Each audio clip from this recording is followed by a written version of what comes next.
All right, this is Ben with the Good Chocolate. Welcome everyone to our third episode of the Better Be Good video interview series. If it isn't good, it doesn't belong here. That's why we say it's better be good. And today we're joined by Rebecca Ponsford from FODMAP Friendly, who is one of the leading FODMAP certifiers in the world, based in Australia. And all of you who are not living in Australia right now are about to be treated to Rebecca's amazing accent.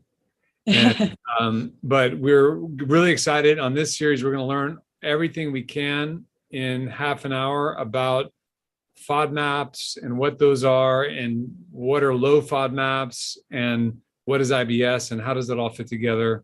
So Rebecca, welcome to Better Be Good. Thank you, Ben. Thank you. Awesome. I'm very excited. Let's get into it. 30 minutes of deep dive into FODMAP and IBS. Great to have you here. Great to have you here. So first of all, do you prefer Rebecca, Becca? I saw your Facebook had Becca. So I was doing some friend searching and it was hard to find you. What do you prefer? So I usually go by Rebecca with clients, or Beck. Beck is like everyone, school teachers called me that, but Becca occasionally, but it's a lot more common to hear Beck. Beck, okay. Yeah. And is that an Australia thing, or is that? Yeah, it is.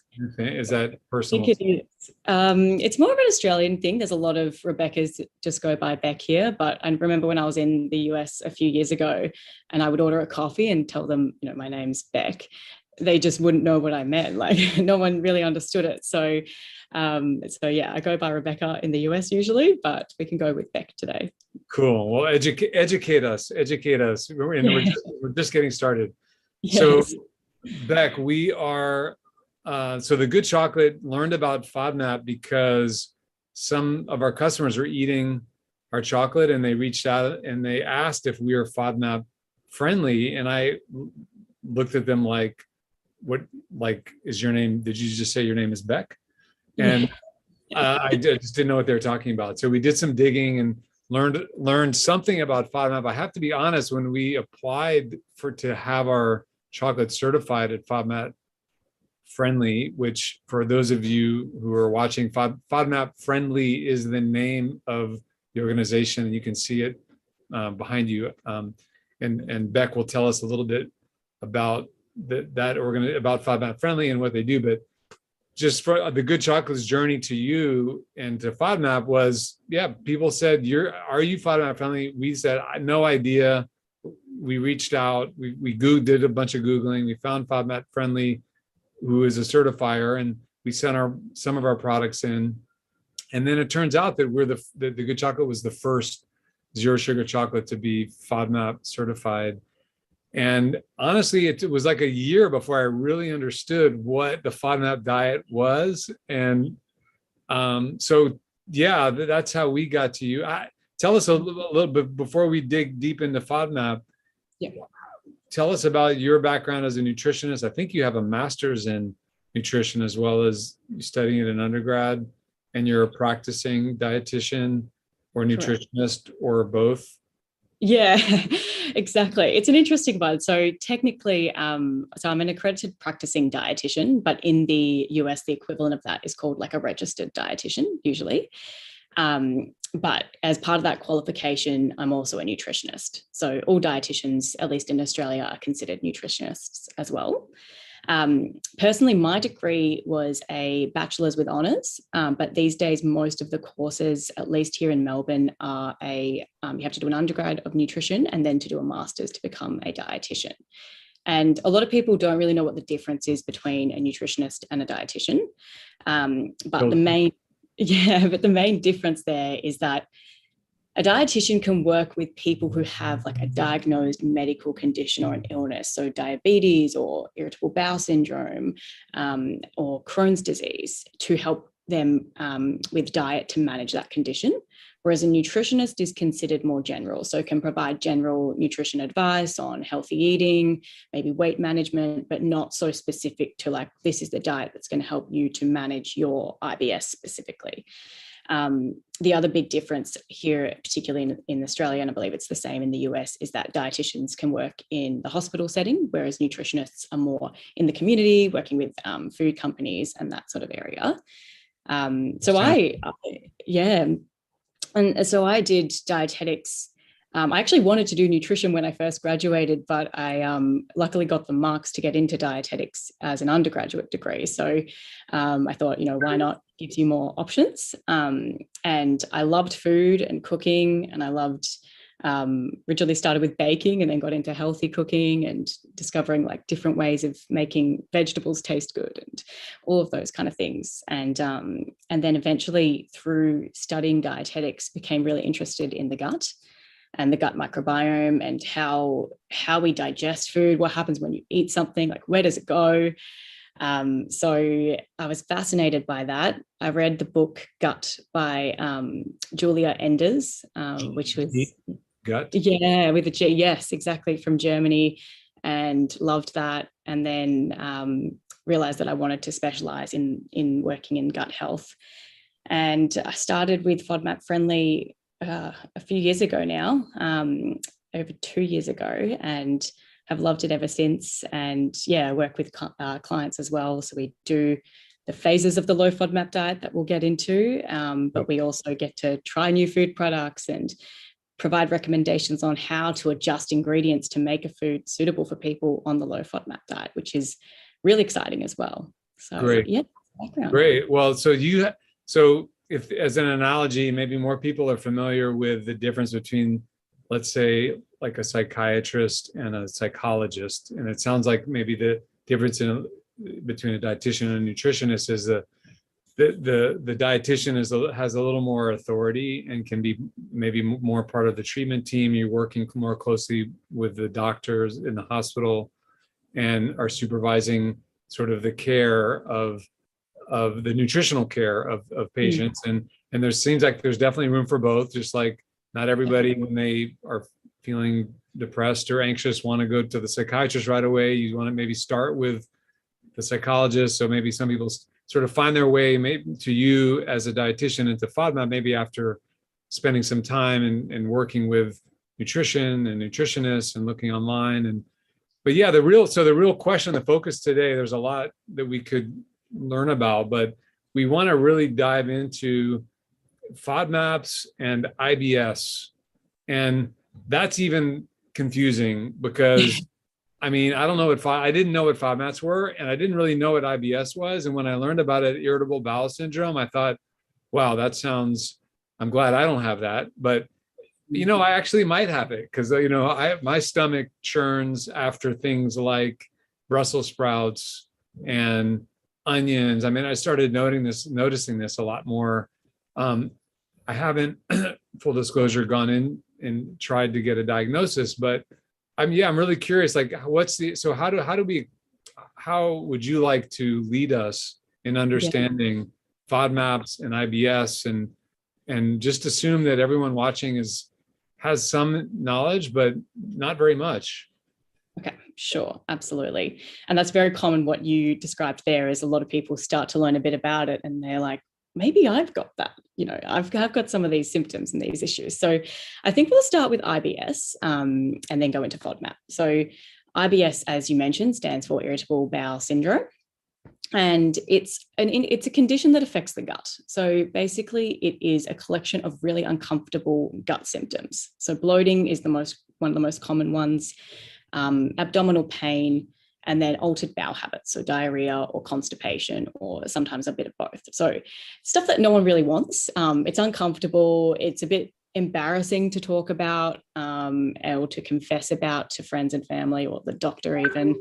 But essentially, IBS is very, very common. Statistics can change a little bit depending on where we look at them and how they've been gathered, but usually between somewhere like 5 to 15% of the global population is considered to have IBS. It's a lot of people. And is IBS, and how does somebody know, like if somebody's watching, like I could say, yes, you know what? Some mornings I wake up and it's like my first cup of coffee, I am in the bathroom on the toilet lighten matches, that there's that kind of level of discomfort.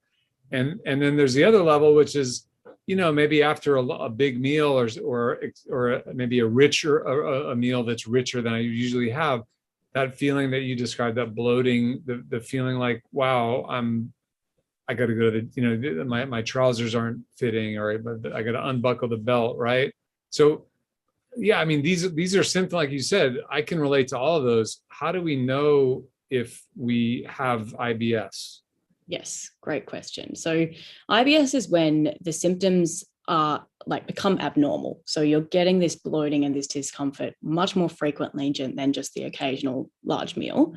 And to find out if you actually have IBS, there's a bit of a process. So there is a diagnostic criteria called the Rome 4 criteria, and it's developed by a lot of gastroenterologists who have come up with this specific criteria people have to meet to be diagnosed. And that's the Rome. I did a little bit of homework. That Rome, like Rome, Italy, and then the Roman numeral 4. Yes. And these are set in stone rules, like principles of physics, or these are like sort of learned over time guidelines for diagnosing? They are, more guidelines because they have changed over time. So there was like the first Rome criteria, and then it changed again and again. But doctors will often use that, but they'll often also do a bit of an elimination process of ruling out other conditions. So things like celiac disease has or can have almost identical symptoms to IBS. So before someone jumps onto the bandwagon of going, I have IBS, well, not the bandwagon, but jumps into thinking they have IBS, we want to rule out things like celiac disease and inflammatory bowel diseases, Crohn's and colitis.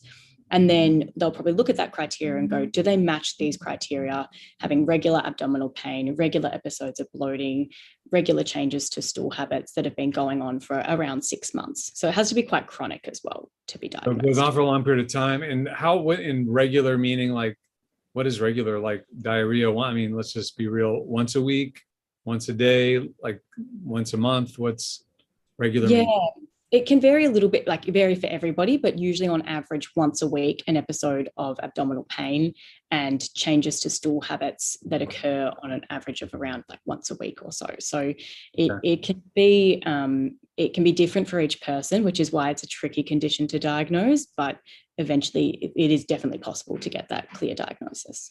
And is it sufficient to only have abdominal pain, or does someone need to also be having that, like, you have these great words, which I'm going to start using now instead of constipation, diarrhea, stool changes, like, stool changes. Yeah, if I'm late, if I'm making my wife late and she's like, why didn't you go earlier? I'm like, I'm having a stool change. I mean, exactly. It's just a little bit more of a nice way to put it, isn't it? So, so changes to bowel movements, and that can be in the consistency, the form, and then also how frequently someone goes. So one thing to note as well is that there's different subtypes of IBS. So there's IBS-C, which is constipation predominant. There's IBS-D, which is diarrhea predominant, and there's a mixed type where you have a bit of both of those. And they can be very different, and they're going to present very differently. And the treatment options can vary a little bit there as well. Okay, great. Well, we don't need to dig too far into all the finer differences, but it sounds like you're saying that there needs to be, if there's no diarrhea, but somebody's constipated and they're having pain more than once a week, talk to your doctor and see about getting it and trying to, like you said, rule out. Now, Crohn's, and before we move on, Crohn's and celiac and art diseases are of a different nature. Is it more of like the structure of the intestines is different versus something else going on with IBS? Or Exactly. Spot on there. So the structure, those are called structural bowel diseases, where there's actually under a scope, when a gastroenterologist does an investigation, they'll see changes to the structure, whereas IBS is more of what's called a functional gut disorder. So the gut looks normal,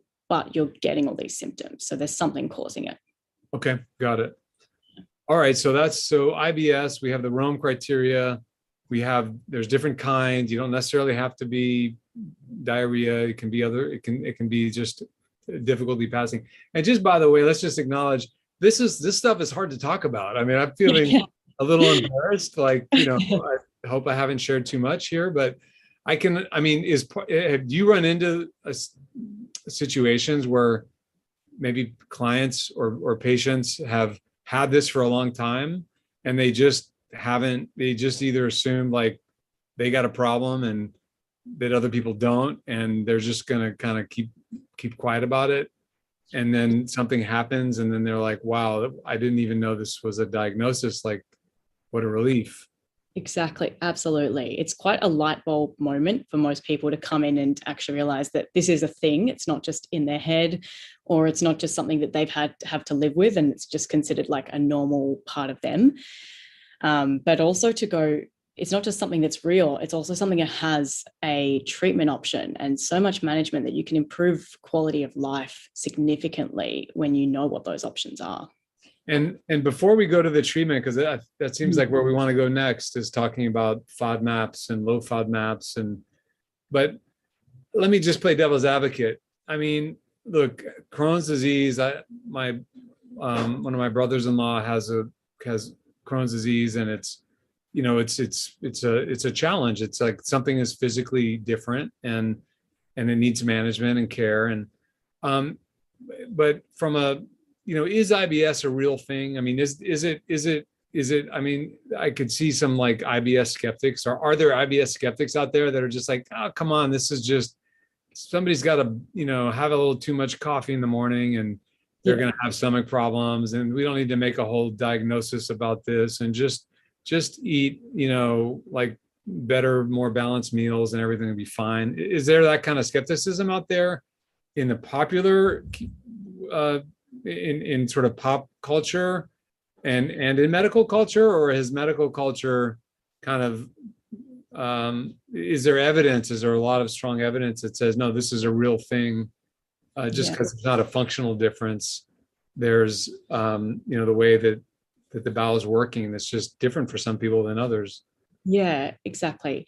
I think they more so in previous years, like there used to be more skepticism around IBS, but there's more research, and it does take time for research to filter down to medical practice, which there's a delay there, but there is a lot more research now into IBS and its causes, which is why a lot of people or the medical community are realizing it is real, because we know that things like food poisoning can be the cause of some people's diarrhea predominant IBS.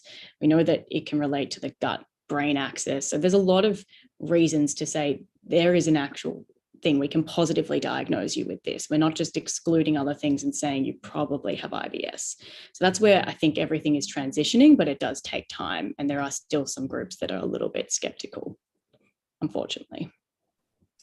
Well, yeah, like everything, there's going to be diehards. Well, look, let's talk about a little bit about maybe the cause, which is I think, and the solution for IBS.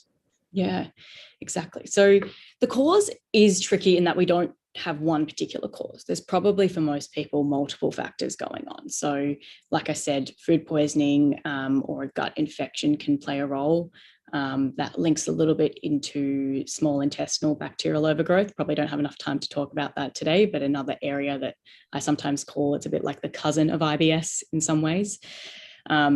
Then we also know that changes to the gut microbiome can be what we think is a cause of IBS as well, a potential cause. The gut and the brain axis as well. So things like stress, depression, anxiety disorders can significantly affect the gut. And likewise, the gut can affect mental health as well. There's research coming into like that's a bi-directional pathway going on there.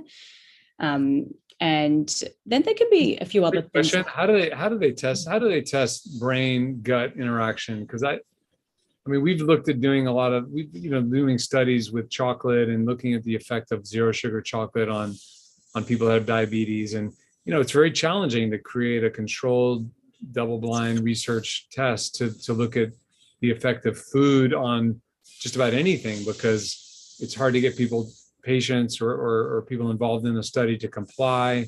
We don't know if they're complying. Are they eating the good chocolate? Are they eating something else? So how do you how are these studies designed in a way that, we can be really confident that we're getting more knowledge and advancing the ball? Exactly.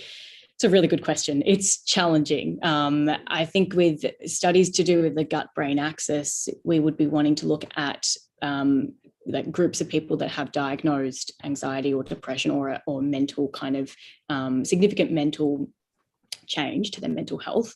And then we would want to look at controls, so people who don't have those diagnoses.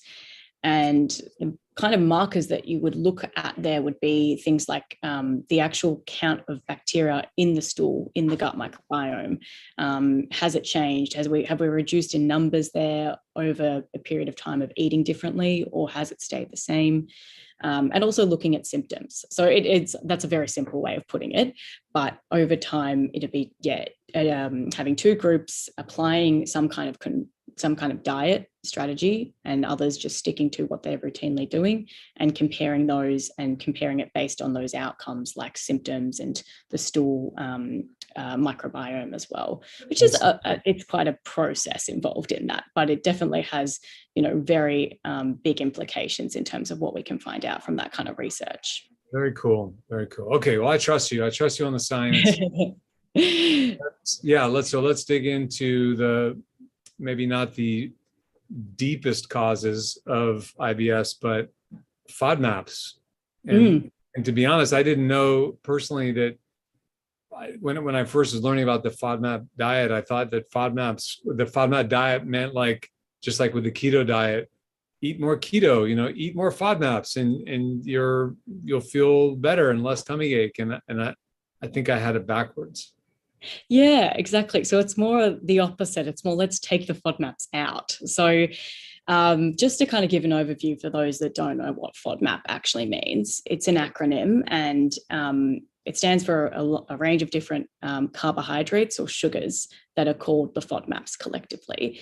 The way I describe it is, so the F stands for fermentable, and that's what all of these other letters, the other sugars, are doing in the gut. They're getting fermented, that produces gas, that sets off things like bloating, changes to stool habits. So that's the F. The O, fermentation is like key, right? Key of like how these FODMAPs do what they do. Exactly. Okay. And why they're bad. We don't fundamentally, I'll let you get into the odd maps, but if anybody in the audience can remember what FODMAP stands for, like, we'll give you chocolate because it's hats off. Yes. But yeah, for me, what you just said is really helpful, that it's the fermentable. We don't want things in our stomach fermenting because it causes it to a large degree, because it just causes a lot of problems for obvious. So that's the very intuitive thing and common sensical thing, right? We just don't want to have tons of stuff fermenting in our stomach. Technically, yeah. But the one thing I will say around that is that technically this is more of an issue for those that do have IBS or a sensitive gut. But we do want, so FODMAPs, for a lot of people, fermentation produces byproducts that are really, really good for our health. So a small level of regular consumption of foods that get fermented is good for most people, but it's this subgroup that have IBS that when they consume these foods and they get fermented, it causes so much trouble. So this is why someone can eat onion and they feel fine, and then someone with IBS can eat onion and they get so bloated and so much discomfort. It's because they have this sensitive gut because of one of those possible causes that we described before. I see. So non-sensitive gut, we want some fermentation happening. We do. Yeah. Why is fermentation good in that case? So fermentation produces byproducts. They're called short chain fatty acids, but they're basically food for our good gut bacteria. So they feed the good gut bugs, and that looks after our gut health, our heart health. Like, we're only just discovering the start of where that research is going. Our mental health, our gut is the core of a lot. So that fermentation is like producing food for our good gut bugs to look after us. But yeah, in IBS, it kind of goes a different way. It can produce a lot of uncomfortable symptoms. Got it. Okay, that's an interesting nuance. And when you say the biome is this collective bacteria, like this whole world in our gut, right? Like a billion. Exactly. There must be billions of Yeah, like trillions of bacteria in our gut. There's more bacteria cells than there are human cells in our body. And our gut is just full of them. It's like a huge community, and you kind of want a bit of everything. You want a variety of different types of gut bugs. You don't just want all of the one type. So it's kind of like we want this nice holistic digestive system, basically, where we get a bit of everything in there. Cool. I like that. We want diversity in the gut. Not too much of the party rock star, not too much Yeah, of the super serious, like, matzah and bread, but right. We want to mix. exactly. We want that nice diversity. Exactly. So yeah, but essentially, so these FODMAPs, so that's the biggest thing to remember is fermentable. They're all fermentable, and that's what the F means. The others I usually say to people, don't worry too much about the names. They are oligosaccharides, disaccharides, monosaccharides. The A is an and, which is nice and easy to remember. And the P is for polyols. So the whole acronym is called FODMAP, but they're basically all just different types of these sugars or carbohydrates that get fermented in the gut. Are they long chain as far as the molecules go? Are they a little bit longer chain than usual, or are they short? They're short chain. Yeah. So they're more of a short chain carbohydrate. So they are quite small, and they do tend to cause a lot of discomfort. So lactose is an example of one. We have fructose, which is another example. So then we've got the oligosaccharides are fructans and galacto-oligosaccharides. And that's the one that a lot of people first identify as having an issue with, because it's the onion, the garlic, the wheat, the beans, soy milk, all of those sort of groups that a lot of people have trouble with. Like you're taking out all the good stuff. I I mean, know. garlic too, right? Exactly, garlic as well. So it does. It appears to take a lot of flavor out, but a really important thing with the FODMAP diet is that it is a phased diet. So the first phase is the elimination. Wait, before we go to the phase, just hit us again now that we're out of the science. What are the main foods that are high in FODMAP? Again, just so everybody can. Absolutely. So we've got the onion, garlic, leek, that whole kind of family of vegetables. We've got wheat as a group altogether. So that would include pasta, bread, a lot of wheat cereals. Then we have milk, so dairy products, particularly milk, yogurt, softer cheeses, but most of the hard cheeses are okay to have. Fructose is the other FODMAP. So this covers things like honey, asparagus, apples, pears, mango, lots of fruits. I'm very bummed out here. It's taking a lot of things out, isn't it? I know. And then we've got the polyols. They're an interesting one. They're in a lot of sweeteners, which is why it's quite interesting. Sweeteners and things like sugar-free chewing gum that's made with these high FODMAP sweeteners like xylitol. That's an example there. But and then they're also found in things like stone fruits, mushrooms, and cauliflower. So it does sound like a lot of food, but there's a lot that's also low FODMAP that you can have. So things like tomatoes, spinach, carrots. You can have the green part of leek and spring onion. Not as exciting, but they do provide some flavor. Then we've got things like oranges and strawberries and bananas and gluten-free products like gluten-free pasta. So there's sourdough breads. There's a lot of alternatives. Usually for every high FODMAP food, there's a swap that's a suitable low FODMAP alternative as well.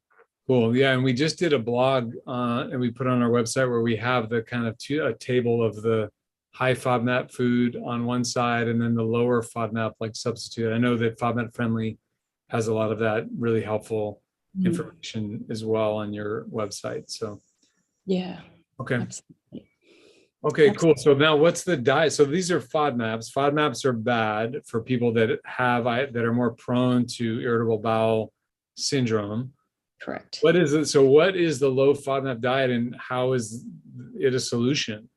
Yeah, exactly. So the low FODMAP diet, it's got 3 phases, like I said. So it's an elimination diet, but involves reintroduction as well. So with everything we take out, we have to then test it again and bring it back in.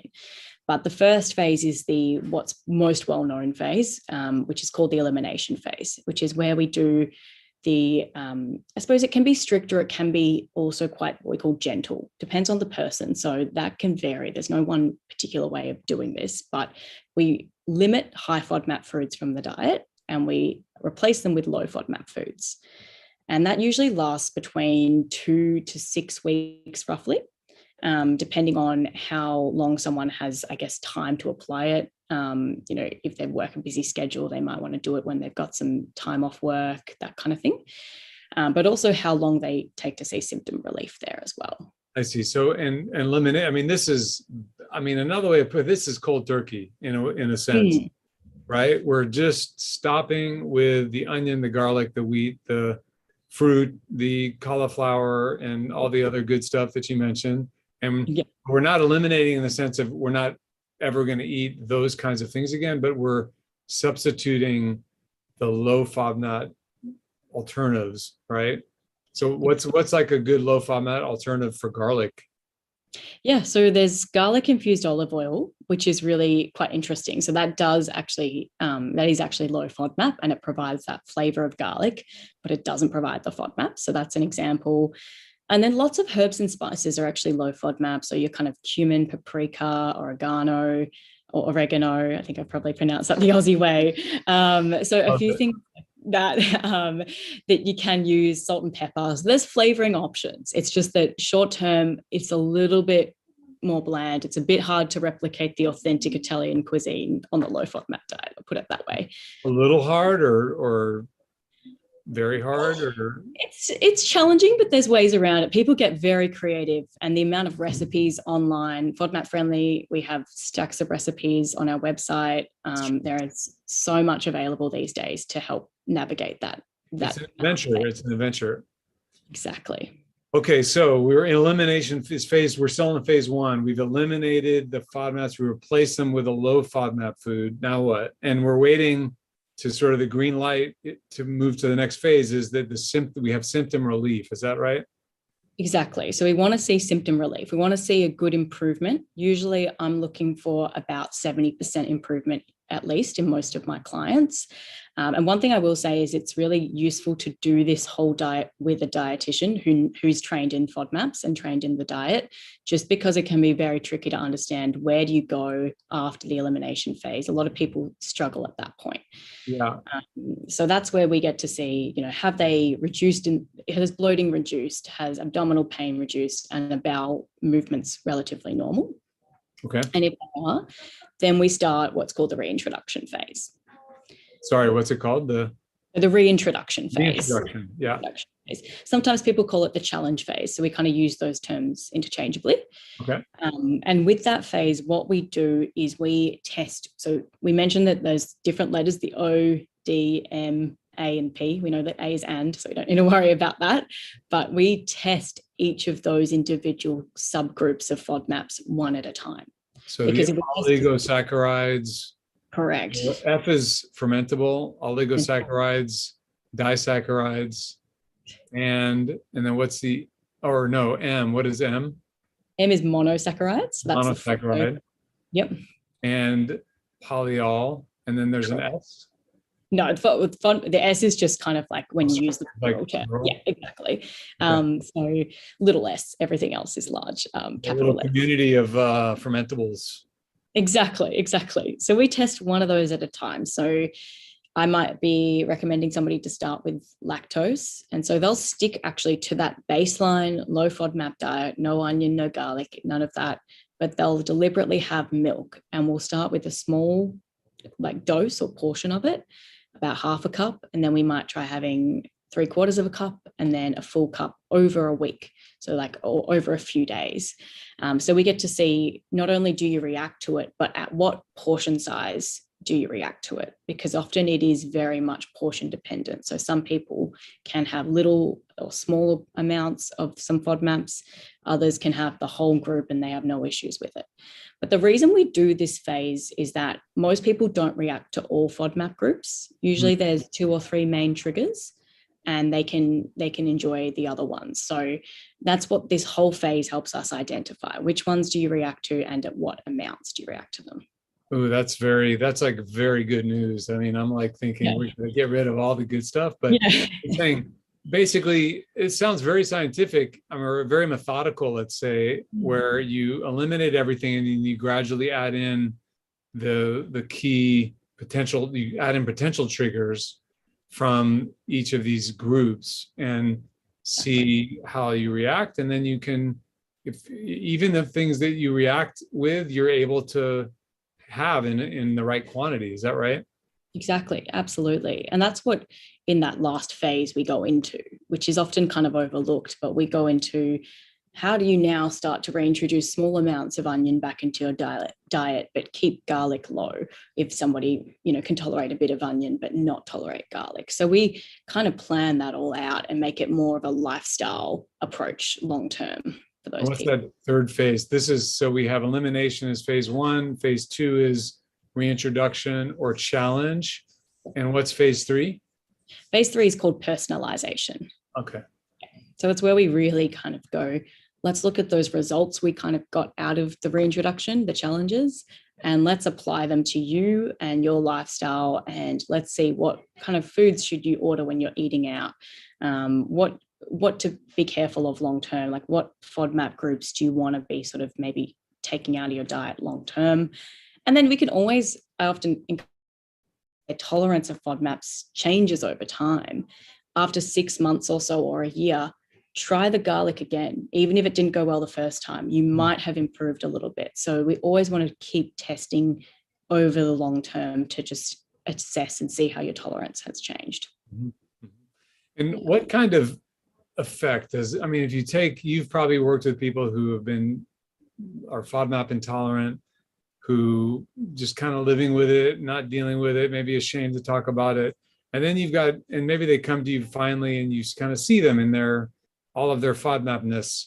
And then you have other patients that you've worked with that are like good students and they really eliminate everything. And then gradually you figure out what works for them, what doesn't. I mean, how serious, how much of a change for the better do people experience on average? On average? Yeah. There is, so basically through the diet, we know that the research shows between 50 to 75% of, symptoms improve by 50 to 75%, basically. So that's a huge improvement. And I think one of the big things that you mentioned there is a lot of people just stick to low FODMAP really long term. They don't reintroduce because, number one, they might be scared to do it because, why would you want to eat something that you know is going to cause you to feel so unwell? Right. But also they might not know how to. And the long-term effects of that are a bit to what we talked about before. We do want a little bit of fermentation in the gut. It is good for our gut health. So we don't want to be restrictive long-term, but also socially. It's very difficult to eat out, to enjoy life when you're sticking to a strict, low FODMAP diet. So that's why that can also improve quality of life by reintroducing and going, I know exactly what foods I'm intolerant to, and I know what I can eat. Makes it so much easier. And, you're not getting these symptoms, you're enjoying food, you're eating out, and you're living your life as relatively normal, basically. Yeah, I think it's very cool that FODMAP, and maybe you can speak to kind of the genesis of FODMAP Friendly and all the good work that like Tim and you and the team are doing there. But to have, from what I can tell and from my world travels, Australians are, you guys are fun. You like to have a good time. We've got this, social, like very social eating, having a nice barbecue.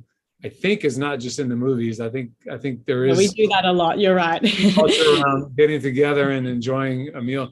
So to be able to FODMAP sort of really grew up in Australia, and I think that's a testimony to it working and actually making a difference. Because I could see, go the other direction, which is Australians are like, look, I'm going to deal with my gut pain because I got to go hang out with my mates, right? Yeah, exactly. It's kind of like there's a motivation there to get some kind of answers and to get some relief. Yeah. So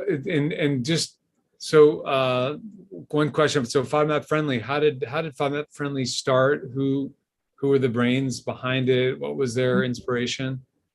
Yeah, so FODMAP Friendly started actually out of way back when people were doing, we didn't talk about this, but there's breath testing to help in the process of diagnosing like lactose intolerance and other intolerances. And when people did these breath tests, they found out, that they were maybe fructose intolerant or lactose intolerant. But then they're going around the supermarkets, going around the shops, looking at food products, trying to read labels all the time and pick out foods they can eat. And it's time consuming and it's tedious. Most people don't enjoy a long supermarket shop anyway. So adding that layer on is very difficult.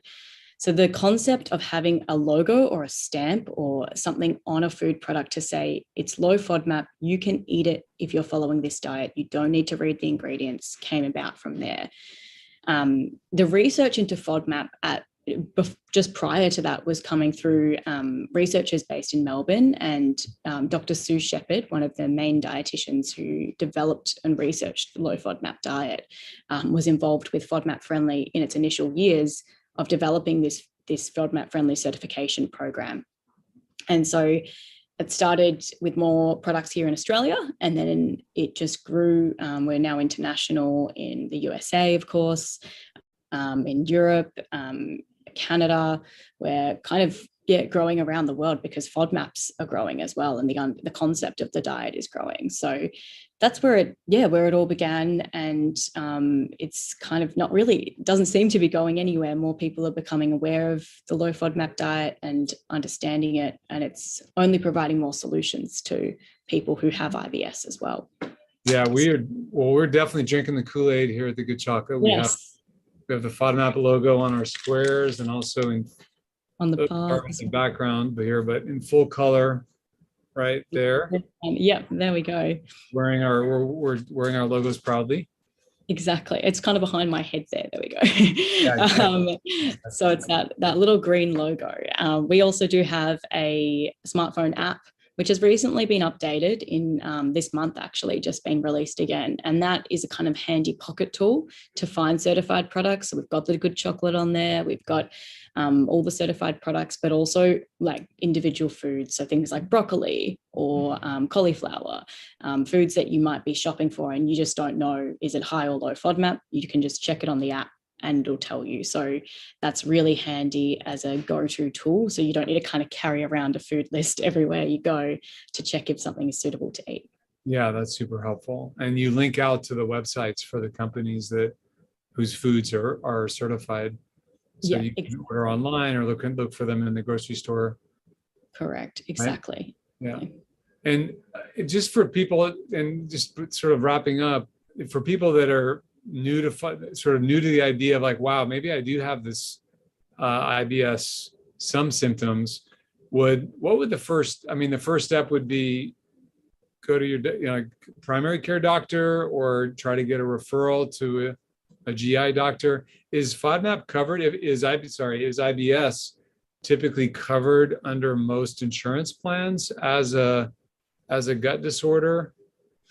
I believe it is. It's a little bit different. I guess our insurance here in Australia is probably a little bit different to in the US. So I'm not 100% sure on how it sort of stands in the US, but here what the process would usually be is go to your primary care physician or your general practitioner and explain the symptoms. I often tell people, go with a list of the symptoms you've been dealing with and how severe they have been, because it's, you often don't have a long time with a doctor. So it's good to have that information written down and explain that. And they might run some of those preliminary tests, some blood tests, stool tests. And then once those come back, they may refer you to a GI doctor or a gastroenterologist to have more of a proper diagnosis and more investigation done. And usually a gastroenterologist will diagnose IBS. So that's usually the process. At least here, most of the procedures that a gastroenterologist may do can be covered under, we have Medicare, but also private health insurance companies as well. Yeah. And working with a dietitian, is that, I actually don't know in the US. I'm going to go find out. I'm going to go talk to my primary care doctor, and I'll update all of our US viewers and post about it. But right now in Australia, is it possible if I wanted to go do the elimination diet and do like the 8 to 10 weeks, is that possible to do with on the Medicare and private? It is. It sort of depends on the person and their health status. So some people are eligible for like chronic disease management support which is organized through their primary care physician, and then they can see a dietitian as part of that. But most people will go through the private route and find a dietitian that way. We do also have on the FODMAP friendly app a list of dietitians and FODMAP experts, and you can search your location and find some that are in your area globally. So that's a really handy way to find like who might be able to help you through the process. Cool. Yeah. And there's also a lot, I know some of the dietitians that you list, or most of them actually, there's a lot of dietitians that are that specialize or have a focus and an interest in FODMAP, and they're on Instagram. So there's a ton of medical knowledge, and also I'm really a big believer in taking, knowledge into our own hands and our own care into our hands. So even if your primary care physician, like maybe they might be scratching their head and saying, I don't know if, it sounds like you got a bad case of drink less coffee, right? Yeah. So you can really bring those symptoms, and also bring the Rome 4 criteria, bring some, just sort of say, hey, I think I really have this is a legitimate disorder, and I'd like to get some clarity in Dr. Smith. And if you're not that familiar with it, maybe that would warrant like getting a referral to a specialist. And so I'm really, there's so much information out there that we can use to try to get the help that we need.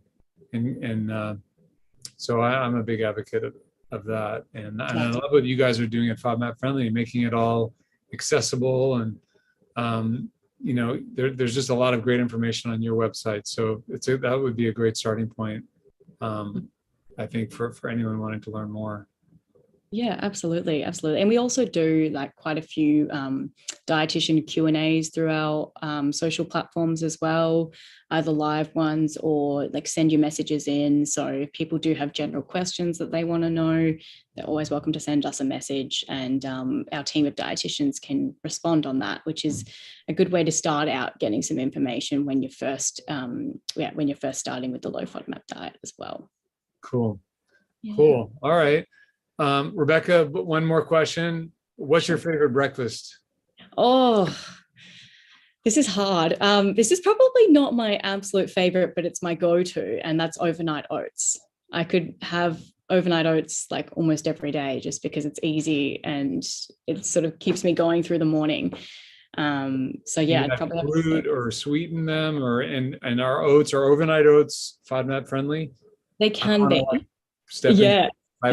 There, but no, they definitely can be. I usually do rolled oats, some I'll probably use almond milk or some like Greek yogurt, berries, and maybe a little bit of peanut butter just for a little bit of extra on there. That's a go-to one for me. Yeah. Great. Well, thank you so much for spending the time with us and educating us on IBS and FODMAPs and the low FODMAP friendly diet and all the good things that you all are doing. It's been a pleasure to work. I know everyone at the Good Chocolate really has enjoyed working with FODMAP friendly, and so we're looking forward to another good year of collaboration, and this is part of it. So just getting the word out, and if anybody goes and tries to get a diagnosis, add some notes in the comments, or hit us up on Facebook, or reach out to FODMAP Friendly on Facebook, and love to hear how it goes. And thank you, Rebecca. Thank you so much, Ben. It's been a pleasure. And, we love the Good Chocolate. We love having a certified product that not only tastes good, it helps people with tummy issues, covers a lot of health requirements as well. So it's fantastic. So thank you so much. Thank you. Well, it's amazing. It's amazing what happens when you take sugar out of your everyday go-to things.